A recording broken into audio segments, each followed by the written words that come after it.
शब्दघोष के जनसरोकार में आपका स्वागत है। मैं मोहनलाल मोदी आज बात करूंगा भाजपा के अंदर भावी मुख्यमंत्री के पद को लेकर तेज हो गई हलचलों को लेकर। जैसा कि एक आम आदमी जानता है, भाजपा की तरफ से जो सत्ता में आए मुख्यमंत्री शिवराज सिंह चौहान हैं, इनके नाम को लेकर सतही स्तर पर कोई विवाद नज़र नहीं आता।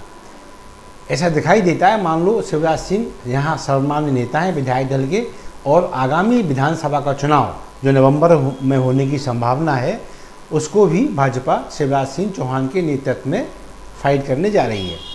लेकिन अंदर खाने जाएं तो समझ में आता है कि जो पूर्व से वरिष्ठता के क्रम में शिवराज के समकक्ष या उनसे थोड़े से भी आगे हैं, वो मुख्यमंत्री पद की आपाधापी में लगे हुए हैं।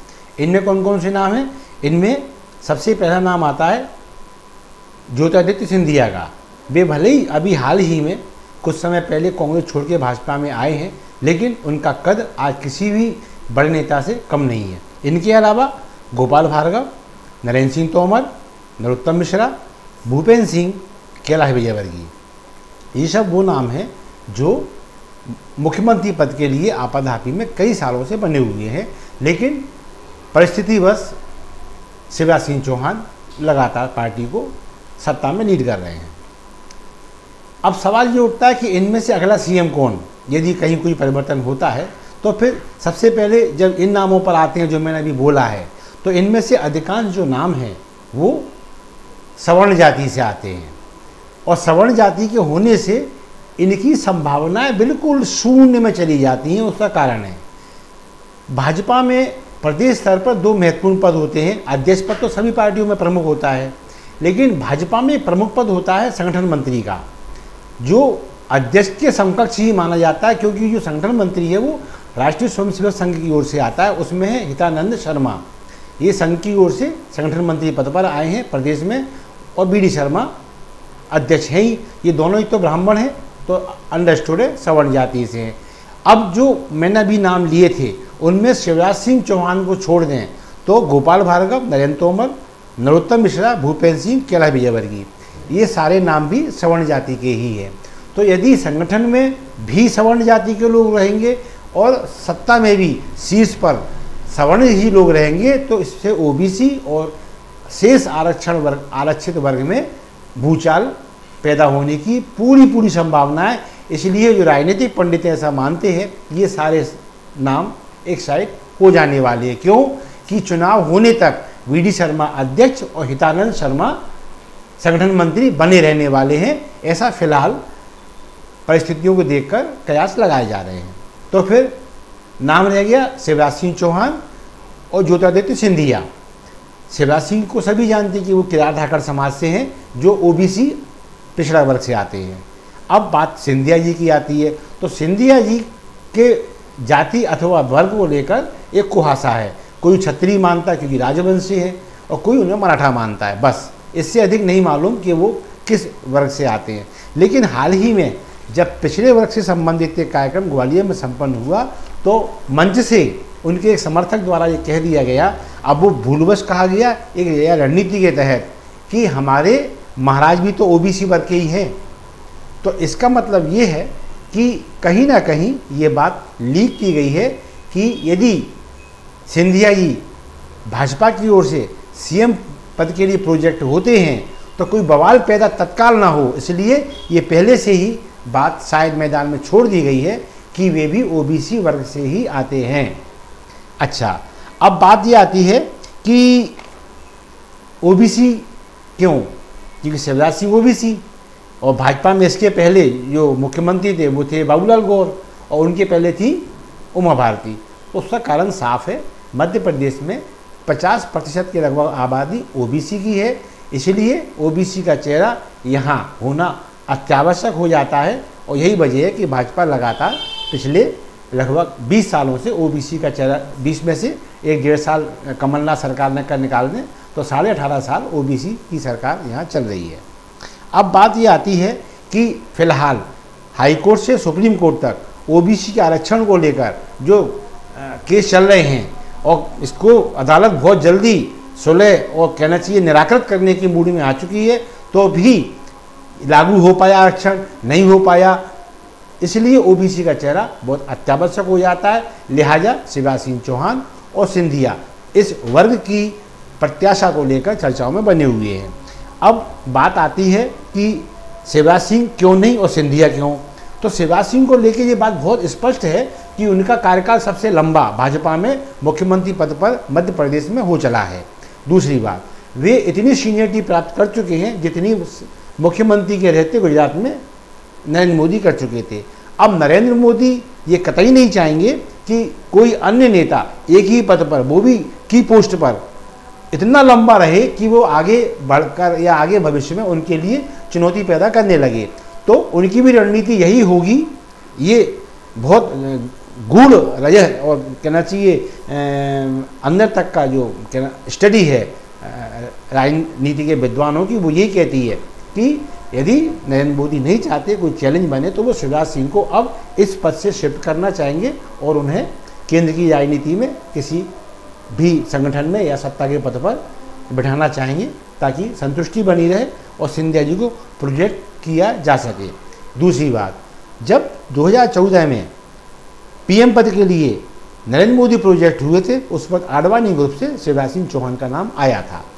ये एक ऐसी फांस है जो मोदी जी के मन में महसूस की जा सकती है और वो नहीं चाहेंगे कि बार बार ये फांस और धार के साथ में और पैनेपन के साथ में उनके मार्ग में आए, तो फिर अगले सीएम सिंधिया ही हो, ऐसा उनका प्रयास रहेगा। क्या ऐसा प्रयास पहले हो चुका है? तो मैं कहूँगा हाँ, हो चुका है। जब सिंधिया जी कांग्रेस में थे तब उनकी ओर से, कांग्रेस की ओर से पिछले चुनाव में 2018 के चुनाव में बिल्कुल ये स्पष्ट नहीं था कि उनकी पार्टी सत्ता में आती है तो सीएम कौन रहेगा। लेकिन ये कांग्रेस जानती थी सिंधिया को नेपथ्य में धकेल देने से सत्ता जो आ रही है या जो सीटें आ रही हैं वो भी आना मुश्किल हो जाएंगी। यही वजह रही कि उन्हें स्टार प्रचारक के रूप में प्रोजेक्ट कर दिया गया।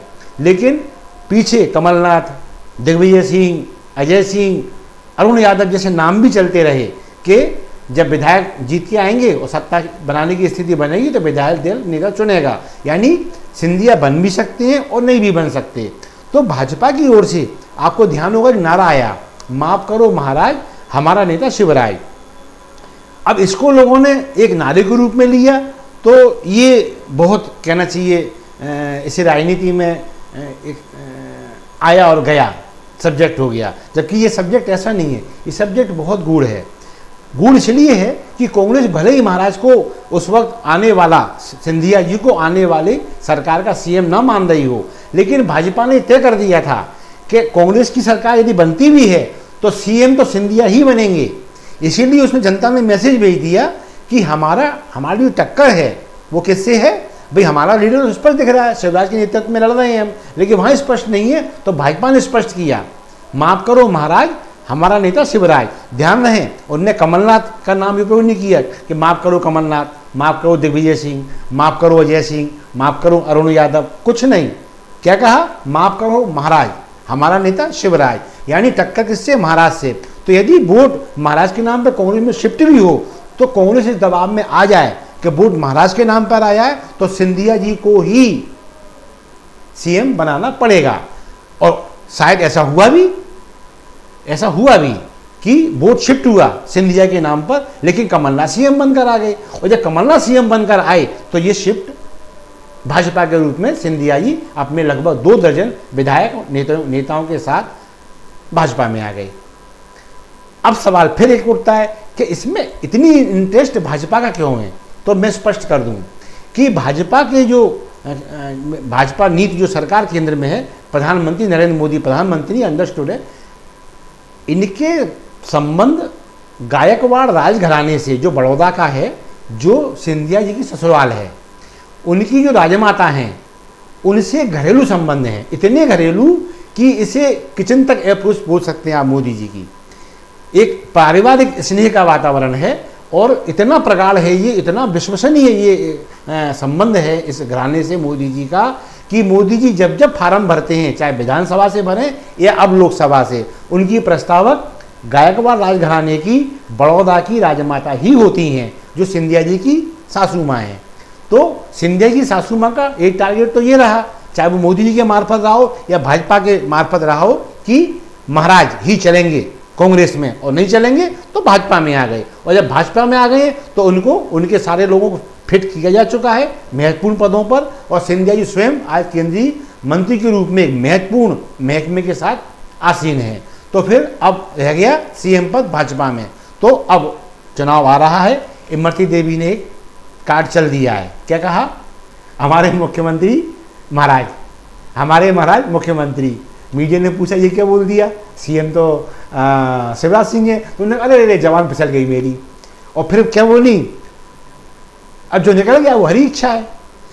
ये इमरती देवी हैं, ये बात को मजाक में कहती हैं, लेकिन ये बात बड़ी गूढ़ रहस्य लिए हुए होती है। शायद ये बहुत उचित माध्यम है सिंधिया जी की ओर से, कि जब भी कोई बात कहती है उसके निहितार्थ बहुत गहरे निकलते हैं। उदाहरण के लिए जब सरकार कांग्रेस की थी अभी हालिया, तब जो विरोध के स्वर फूट रहे थे और सिंधिया खेमा टूट के प्रदेश के बाहर चला गया था, तब उनसे पूछा गया इमरती देवी से कि महाराज हैं क्या, और वो कहेंगे तो कुछ भी करेंगी। तो उन्होंने कहा हाँ महाराज मेरे भगवान हैं, वो मेरे पिता हैं, मेरे पिता तुल्य हैं, वो मेरे गुरु हैं, वो कहेंगे कुएं में कूद जाओ तो कूद जाऊंगी। और वही हुआ, इमरती देवी और अन्य लगभग 2 दर्जन लोग सब भाजपा में आ गए। तो इमरती देवी का बयान गंभीरता से लेने योग्य है। ये 2-3 चीज़ें हो गई। अब बात आती है कि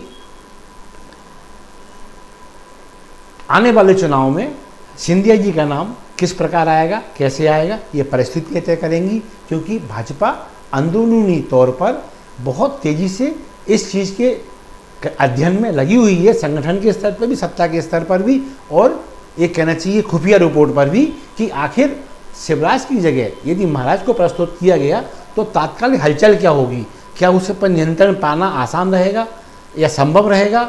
और यदि ऐसा हो पाया तो यकीन मानिए सिंधिया का नाम अगले चुनाव में सीएम पद के लिए प्रोजेक्ट होने की प्रबल संभावनाएं हैं। बस इन्हीं कामनाओं के साथ मैं मोहनलाल मोदी आज अपने कार्यक्रम को यहीं समापन करूंगा। अगले किसी मुद्दे के साथ फिर सामने आऊँगा, तब तक के लिए आज्ञा दीजिए। नमस्कार, जय हिंद।